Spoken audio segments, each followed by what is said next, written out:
So how does one go about entering the backrooms? Well, let me explain. So as per the original Backrooms creepypasta which came from 4chan in 2019, if you're not careful and you no-clip out of reality in the wrong areas, you will end up inside the backrooms. So what does this mean? Well, no-clipping is a term that has its origins in the beautiful world of gaming. So no-clipping is basically when you go through solid objects and boundaries within the game world, aka falling through the map of a game, which is something you must have experienced if you're into gaming. But anyways, what exactly does one fall into when they no-clip through the floor of a game world basically? Well, nothing, you'll just end up outside the rendered game world, I guess. You'll be thrown into infinite darkness, basically. So that's what no-clipping or falling through a game's map will get you. But according to the original Backrooms lore, if you were to do this, if you were to no-clip through reality, you'll end up inside the backrooms. But what exactly does that entail? How exactly is it possible for one to fall through the map of reality? Well, there's a simple explanation for that, but this simple explanation might indicate that there is a non-zero chance of someone falling through the map in actual reality.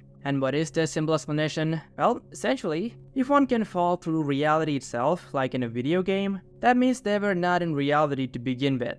Instead, they were inside of a simulated reality, a simulation basically. A rather cheap simulation too, if you can just easily fall through its map.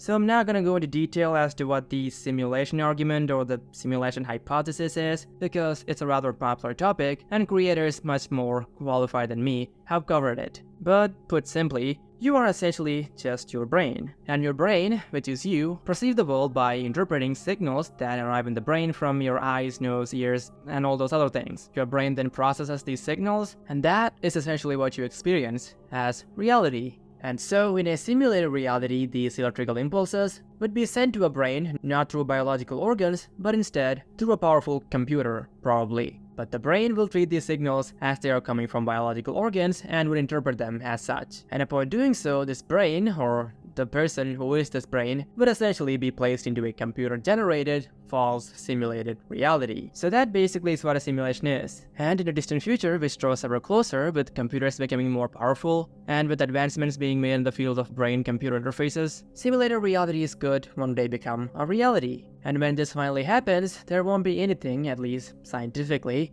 stopping one from being placed into, or willingly putting themselves into, a simulated reality. And if this were to become a reality, for example a future where people pay to spend time inside of a simulation of their own choosing, one could choose to be placed inside of a backrooms simulation to truly experience the fear of the backrooms. And on top of this, it might also become possible for one to place themselves inside of a simulation and also manipulate their brain into believing that their life outside the simulation never existed. But as for why anyone would put themselves into a backroom simulation, well, I don't know. I also don't know why people go cave diving. Seems pretty scary to me, but people still do it. But ultimately, point is, one day it might become possible to put yourself into a simulation, and if you get to that point, the backrooms could be a reality. But you don't have to worry because it's not like you're inside of a simulation. Or are you? Well, depending on who you ask, their answers might differ. If you were to ask certain people, which includes the likes of Mr. Elon Musk, they tell you that there is only a 1 in a billion chance that we, you and me, are living in actual reality. And why do they believe that? Well, to explain that, let's look at video games.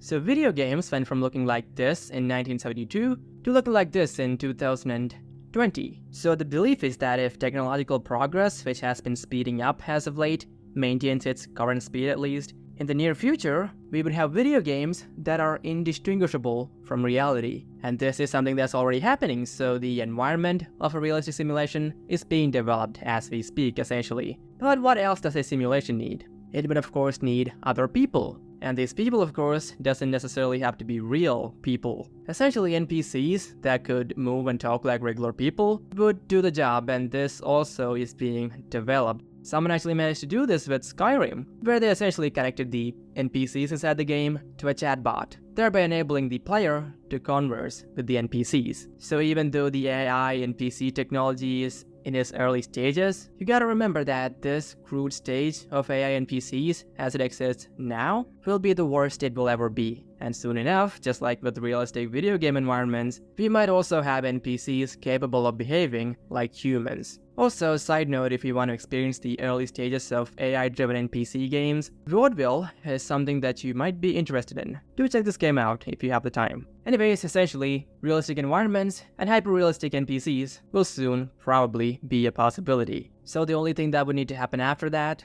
would be to actually put someone inside this thing, which, like I said before, involves feeding sensory signals directly into one's brain. And this would of course require extreme development in the field of brain-computer interfaces, which is also, I guess, currently being worked on by companies such as Neuralink. So basically, because of all the aforementioned, a lot of people seem to be of the opinion that simulations will become a reality very soon. But the scary thing is, if simulations can one day become reality, how do we know that we're not already inside of a simulation? Maybe even a backroom simulation? Well, the answer for that from me is that I do not know. And even some of the strongest proponents of the simulation theory of existence, I guess, doesn't know for sure if we're inside of a simulation. They just believe that it is extremely likely. In terms of actual evidence, there really isn't anything. Or is there? Well, there's something known as the double-slit experiment, the results of which, some argue, are some kind of evidence that we're actually living inside of a simulation. So the following is basically how the double-slit experiment works. So for this experiment, individual light particles, known as photons, are directed towards a barrier with two narrow slits, like so. And behind this barrier with the slits sits a screen that records the impact that these light particles make when they come through the two slits. So looking at this whole setup,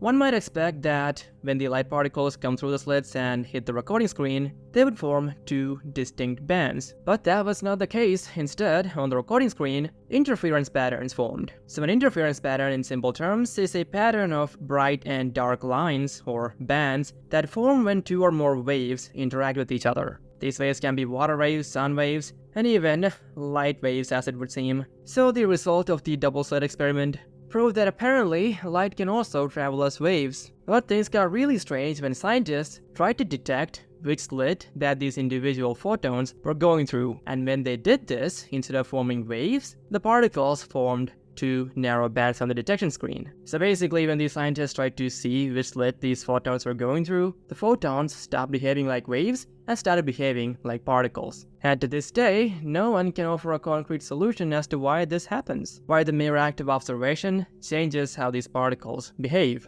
And so, like I said before, some believe that this happens because we are living inside of a simulation and the particles are only rendered when they're observed. You know, like a video game. So in a video game, the things that you see are only rendered when you look at them. This is done to conserve computing resources, and some believers of the simulation theory say that we are living inside of a simulation and these particles of light are only rendered when they are observed. So if that's true, wouldn't we be living inside of a pretty cheap simulation? So anyways, is any of this true? Well, I am in no position to even try and answer that, so I got no clue. So in conclusion, in the future it might be possible to create lifelike simulations, and if that becomes a reality, there is nothing stopping one from being placed into a simulation. But who's to say that you're not already inside of a simulation? And also, who else is there to say that you're not inside of a backroom simulation? Maybe you're actually living in the year 2077 and decide to throw yourself into the simulation because you saw some video about how it would be possible to put yourself into the simulation long ago. And maybe you also erased your memory of your life outside the simulation when you plugged yourself into this thing. It's a possibility, but in my opinion, it is extremely unlikely. But ultimately, point is, if I were you, I wouldn't be worried about falling through the floor when I walk up to the, the